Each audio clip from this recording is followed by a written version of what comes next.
Et bonjour à tous et à toutes, nous nous retrouvons aujourd'hui pour l'édition de 20h de votre journal préféré, c'est-à-dire le journal Docteur Who. En titre principal, nous avons le nouvel épisode spécial Noël qui va sortir en ce 25 décembre, ou peut-être le 24 au soir, les dates ne sont pas encore précises. Et que dans cet épisode, le retour d'un petit nain rondelé du Père Noël que l'on a déjà vu dans un épisode spécial Noël. Et il sera diffusé dans plusieurs cinémas dans le monde, mais pas chez vous parce que vous habitez en France, et en France, il n'y a pas Docteur Who.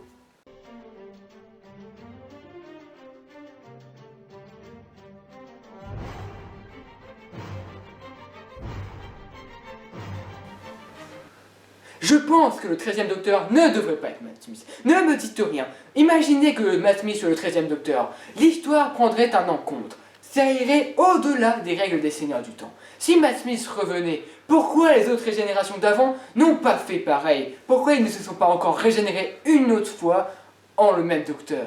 Dites-le moi, monsieur, dites-le moi. Tout d'abord, si les docteurs ne sont pas régénérés avec leur visage précédent, c'est parce qu'ils veulent changer de mentalité. Entre autres, ils pensent améliorer leur mentalité.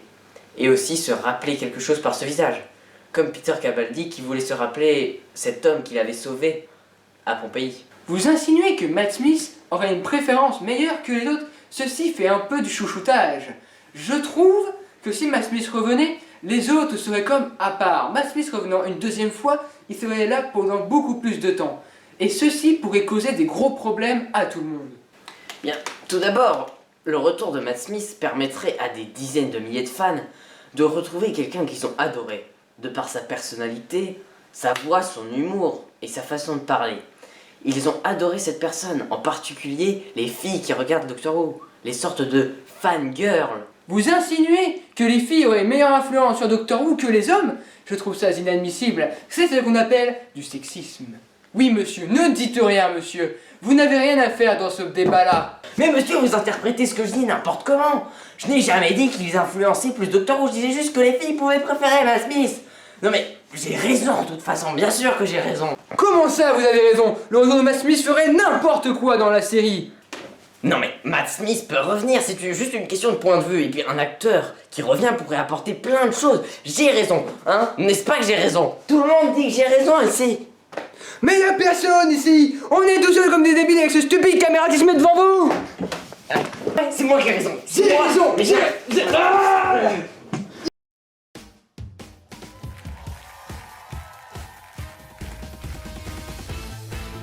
Bonjour à tous, nous nous retrouvons pour votre émission musicale, n'oubliez pas le rythme. Et donc aujourd'hui, nous accueillons un candidat très téméraire, très consciencieux, qui a appris toutes les musiques de Doctor Who par cœur. Il les a écoutées en boucle pendant plusieurs semaines. En tout cas, c'est ce qu'il nous a dit. Nous allons donc tester son intelligence tout de suite. Veuillez accueillir un applaudissement, Janson. Bonjour.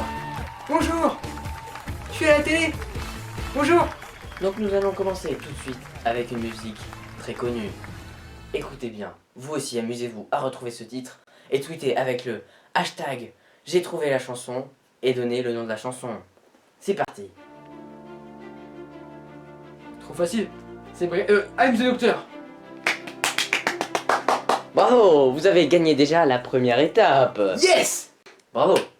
Donc nous allons maintenant tout de suite passer à la deuxième musique. Ça se complexifie un petit peu par cette musique qui n'a pas été entendue dans beaucoup d'épisodes. C'est parti.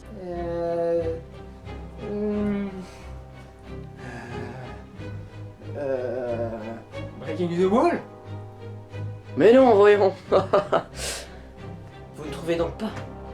C'est vraiment triste pour vous. Mais il est vrai que cette musique était vraiment compliquée à trouver. C'était Finding Jackie, c'est-à-dire trouver Jackie, qui est apparu au début de cette nouvelle série, la nouvelle série qui a commencé en 2005. Quoi? Mais c'était trop dur. J'ai révisé pendant plusieurs mois et plusieurs semaines. C'est impossible. Je suis sûr que vous me trollez. Donc désolé pour vous, vous devez rentrer chez vous. Au revoir. Je quitte le plateau. Merde à la fin. Vous voyez cet homme? C'est l'homme qui vient d'avoir le nouveau tournevis sonique du 12e docteur. Des nouvelles lumières vertes et bleues, ainsi que des lumières clignotantes. C'est vraiment super. Eh bien bonjour chers téléspectateurs et bienvenue pour cette nouvelle émission de Questions pour un docteur. Aujourd'hui nous nous retrouvons avec Johnny Bigood. Bonjour. Et aujourd'hui il se retrouve avec nous pour recevoir la somme de 5 millions d'euros plus un TARDIS miniature. Êtes-vous prêt Johnny Bigood? Oui, allez-y, je suis prêt. Très bien alors, première question. Dans quel épisode de la nouvelle série qui a commencé en 2005, le docteur est resté coincé plusieurs millions d'années dans un palais? Attendez, ça va me revenir. Le jour du docteur, c'est ça, le jour du docteur, la saison 9. Et non, la réponse était Descente au paradis. Vous avez eu une réponse fausse, donc vous n'avez plus aucune chance, vous pouvez partir. Suivant. Non, mais c'était presque ça. S'il vous plaît. Et bonjour à toutes et à tous, c'est T28 accompagné de T28. Bonjour. Nous nous retrouvons pour votre émission de chaque samedi présentée par nous, les fans français de Doctor Who. Et aujourd'hui, nous retrouvons plusieurs invités spéciaux, comme par exemple Steven Moffat qui nous attend là-bas. Il est un peu timide, il va arriver un peu plus tard. Ainsi qu'un membre de nos collègues de YouTube de la Pepperpot Team. Bonjour TR28, bonjour Dalek28 et bonjour à vous chers téléspectateurs. Bonjour Pauline. Eh bien le bonjour chers téléspectateurs. On se retrouve pour votre émission préférée de cuisine. Doctor Who. Et oui, parce que dans cette émission, on apprend à cuisiner comme dans cette série qui est tout simplement géniale. Et la dernière fois, nous avions appris à manger des Jelly Babies correctement.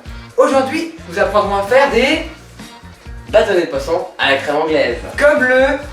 11e docteur qui est eh bien, son plat préféré. Exactement. C'est très simple. Alors, il vous faut tout d'abord Un bol un bol. de type rond. On en a essayé d'en prendre un le plus similaire à la série parce que sinon ça marche moins bien. Ouais, apparemment le goût est moins bien là.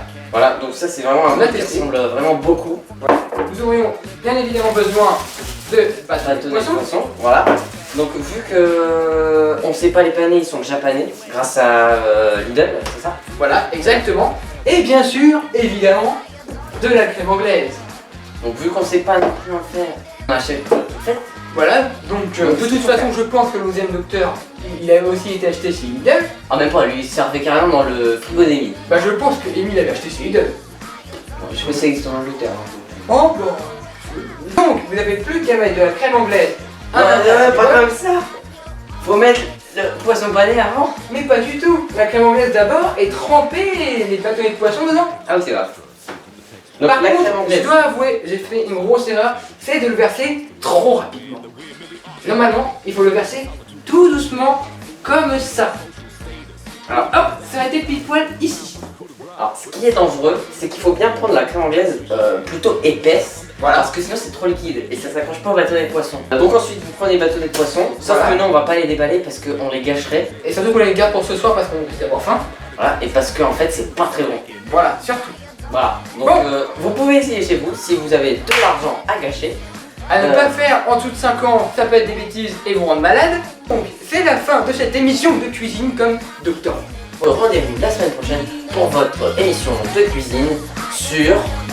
Un gâteau en forme de TARDIS. N'hésitez pas à être là la semaine prochaine. Au revoir!